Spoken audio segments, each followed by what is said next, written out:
Former FBI Director James Comey will appear before the Senate Judiciary Committee before the end of the month. Senator Lindsey Graham announced Comey's date, in an appearance Wednesday night on Fox News Channel. On September 30, Mr. Graham told host Sean Hannity, "Comey has agreed to testify to our committee."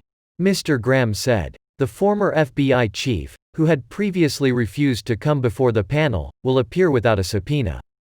Mr. Graham and Comey have publicly sparred via press releases, social media and interviews with third parties for months over the FBI's investigation of the Donald Trump campaign and its supposed collusion with Russia.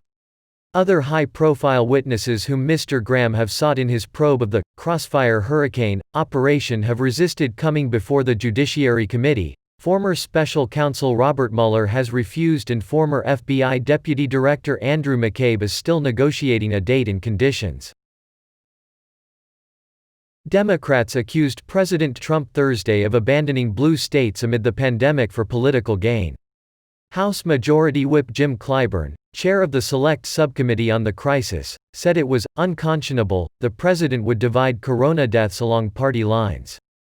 The South Carolina Democrat said at a press conference, "Instead of addressing this shortfall at a national level, the president and his political advisors are continuing to downplay the problem and undermine scientific recommendations." He went on to describe how a public health expert that consulted with the White House Corona Task Force claimed that the administration intentionally chose not to adopt a national strategy at the early onset because it was politically beneficial that the outbreak began primarily in Democratic-leaning states.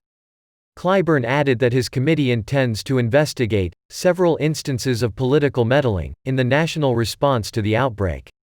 The pushback from Democrats came after the president blamed blue states, run by Democrats, for bumping up the nation's corona rates.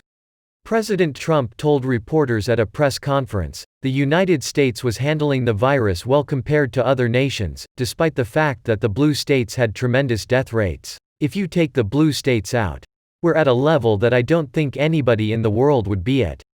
We're really at a very low level, but some of the states, they were blue states, and blue state management." Minority Leader Charles Schumer, New York Democrat, said President Trump's comments were outrageous.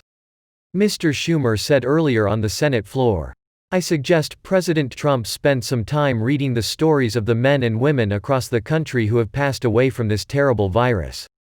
Many of these families were unable to hold funeral services for their loved ones for fear of spreading the virus." He continued, "Why does the outcome of an election determine if these lives should be counted?